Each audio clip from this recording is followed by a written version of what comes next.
আলামিন ভাই কালকের দিন পর নির্বাচন, ভোটগুলো তাড়াতাড়ি কিনে শেষ করতে হবে। আরে বাইজিদ মিয়া, কি খবর? হ্যাঁ সার্ভার সাহেব ভালো আছেন? এই তো।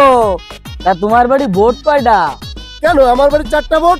4টা ভোট? হ্যাঁ এ আলামিন, ভাই 4 বছর 20 বাইজিদ মিয়ারে 2000 টাকা দিয়েছে। নাও 2000। বাইজিদ মিয়া, ভোটটা কিন্তু আমারই দিও, ঠিক আছে ঠিক আছে? আরে চাচা, তোমার হাতে টাকা কা ঘটনা কি? আরে ভাতিজা, আমার বাড়িতে 4টে ভোট ছিল, 2000 টাকায় বিক্রি করে দিছি।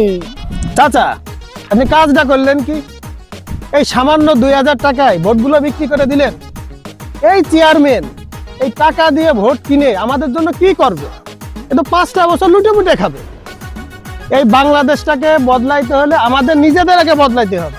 টাকার বিনিময়ে ভোট বিক্রি করা যাবে না চাচা। আরে বাবু থামো, তোমার বাড়ি কয়টা ভোট? চেয়ারম্যান সাহেব, ভোট তো আছে আমার বাড়ি 10টা, কিন্তু আপনি ভাইবেন না চেয়ারম্যান সাহেব যে টাকার বিনিময়ে আমি ভোট বিক্রি করে দেব। আমার আবার চেয়ারম্যান সাহেব টাকার প্রতি অত লোভ।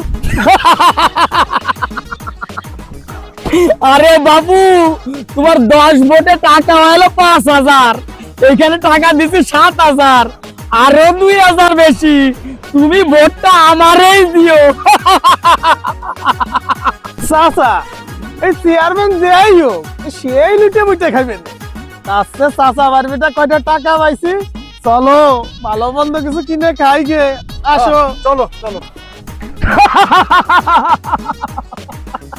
বুঝলি আলামিন, টাকার কাছে কখনো নীতি আর আদর্শ থাকে না।